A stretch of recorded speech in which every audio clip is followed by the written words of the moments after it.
Hi, I'm Dan Perry, and this is my Masters of Science dissertation, The Hiding Curriculum Towards the Development of LGBTQ+ Curriculum in Higher Education, Chapter 3, Get a Room, The Deconstruction of Neoliberal Capitalism, Queer Anarchists, Sexual Citizenship, Queer Temporary Autonomous Zones and Higher Education. This presentation video is called Neoliberal, Capitalist, Hegemonic, Monolithic Constructions and Deconstructions, Part 2. To the overview. Just a quick reminder before we continue. Gibson Graham, 1999, identifies that the first step of destabilizing the neoliberalist capitalism monolith is identifying economics as being naturally dominant and essential to the neoliberal capitalist structure, and this presentation is part of that destabilization. So we're looking at alternative economics, the pink pound and currencies, participation and associated problems, and queer events and spaces. Brown, 2009, attempts to achieve this by thinking of examples of alternative gay enterprises that operate in a socially responsible, ethical manner by putting forward the idea of pink alternative currencies. However, this is ultimately flawed because it seems to replace one structure with another without actually changing the dynamics of the original problem.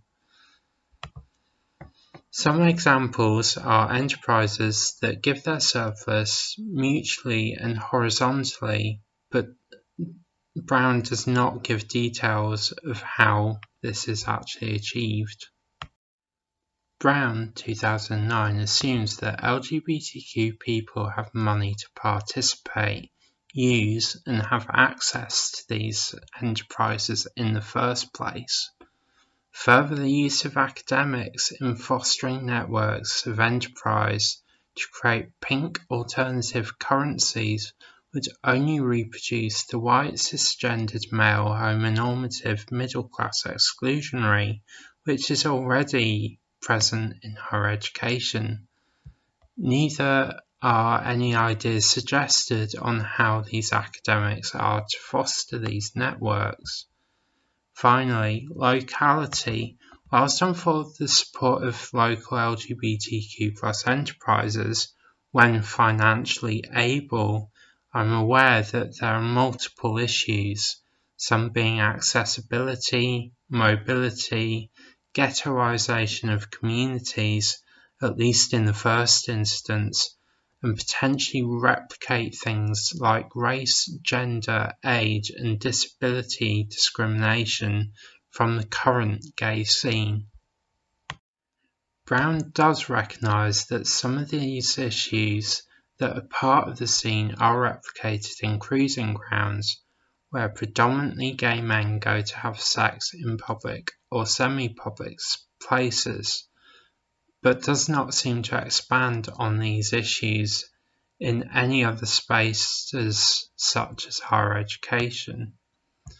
However, Brown does recognise that there are some networks that support and foster LGBTQ+ communities, such as faith, sports groups, book clubs, grassroots campaigners that are alternatives to the commercial gay scene, but again, the same issues could potentially be replicated. Brown does have some interesting ideas about queer events and spaces that offer alternative ways of functioning from the mainstream commercial homonormative scene. To achieve this, the events are usually organised for free, very low budget, or have a sliding pay what you can scale, and are done with a do-it-yourself attitude where the lines of producer and consumer blur. However, I want to focus attention on the spaces on which these events occur that are described by Brown. The spaces are depicted as being on or in collectively owned land, in community centres, or in squatted spaces. Brown is particularly thinking of the festival Queer Option, where queer anarchists and activists meet in a temporary prefigurative autonomous space, where participants can share skills and network to inspire autonomous experimentation in their respective home communities. I believe that the idea of autonomous space could potentially be created in a higher education classroom, where academics and students share their knowledge and skills cultivating queer communities of practice. Thank you for joining me. I look forward to seeing you again in the next video. Queer anarchists, sexual citizenship, interventions, counterpublics, queer temporary autonomous zones, and higher education. See you next time. Bye.